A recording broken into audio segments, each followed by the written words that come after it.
शहर मीरपुर ख़ास जी नगरी ॻोठ मोहम्मद बख्श तेलीअ जो मेराज गुआरियो पंहिंजे अंदर जा अहसास लिखे थो। हा राजा भा, हिन दिलि में कई कहाणियूं आहिनि, कई ॾुख आहिनि। जॾहिं माण्हू लिखणु वेहंदो आहे तॾहिं माण्हू सोचींदो आहे त छा लिखी छा लिखां। नंढपिण खां वठी जवानी जे सफ़र ऐं जवानी जे सफ़र ताईं ॾुखनि असांजो पीछो न छॾियो। बसि सब्र सां ज़िंदगी कटींदो रहियुसि, महिनत ऐं मज़दूरी कंदो रहियुसि ऐं वक़्त जो गाॾो हलंदो रहियो।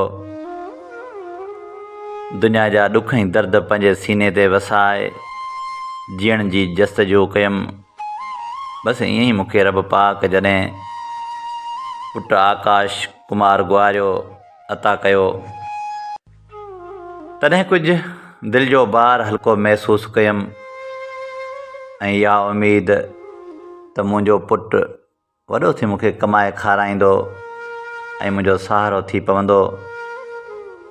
पर इहा ख़बर न हुई त जॾहिं पुटु जवानी जी उमिरि ते पहुचंदो तॾहिं आउं बिना कमज़ोर थी वेंदुसि, या का न का बीमारी वकोड़े वेंदी। बसि अॼु शुक्र आहे मुंहिंजो पुटु आकाश कुमार गुआरियो कमाए थो ऐं घर जो गाॾो त हले थो। पर मूंखे कुझु सालनि खां शुगर जी तकलीफ़ थी पई आहे, जंहिंजे करे हाणे कमकार पुॼे नथो। ऐं पुटु आकाश चई ॾींदो आहे त बाबा हाणे तूं घरु वेही रहो, ऐं पाण ई कमाए तोखे खाराईंदुसि।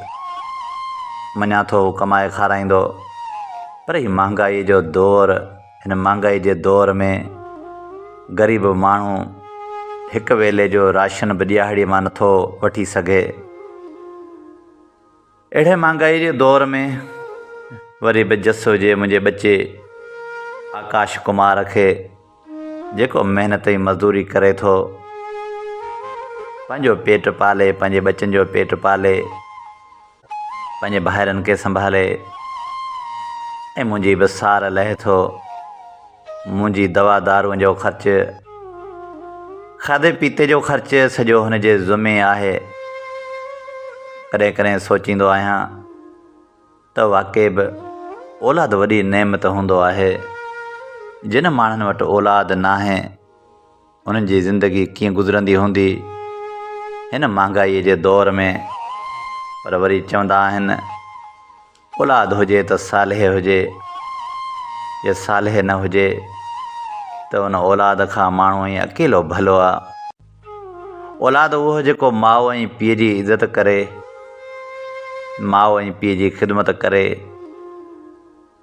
बाक़ी कॾहिं कॾहिं त ईअं थींदो आहे, ज़माने जूं ख़बरूं ॿुधंदा आहियूं राजा भा, त औलाद जे तरफ़ खां माउ पीउ ॾाढा मायूस थींदा आहिनि। छो जो अॼुकल्ह जो औलाद आहे जज़्बाती ऐं बेसब्रो। सवनि में कुझु चंद जेके पंहिंजे माउ ऐं पीउ जी ख़िदमत कनि था, जेके पंहिंजे माउ ऐं पीउ जी दुआ वठनि था। बाक़ी अॼुकल्ह जो औलाद ख़ुदा उन्हनि खे साञा ॾिए त पंहिंजे माउ ऐं पीउ जी ख़िदमत कनि। असां त ॾुखनि में पंहिंजी ज़िंदगी गुज़ारे वियासीं, कुझु गुज़री वई, कुझु गुज़री वेंदी, बसि पोइ का यादि रहिजी वेंदी ऐं असीं बि माज़ीअ जो किसो थी वेंदासीं।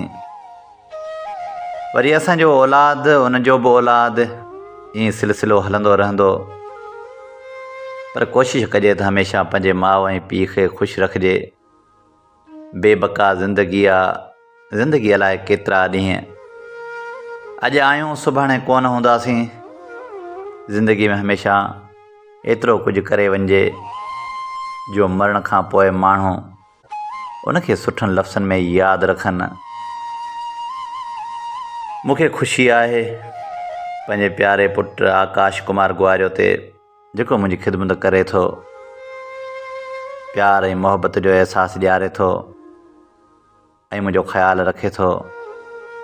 आउं बि हज़ार दुआऊं ॾींदो आहियां त उहो सदाईं ख़ुशि हुजे, शाद हुजे, आबाद हुजे।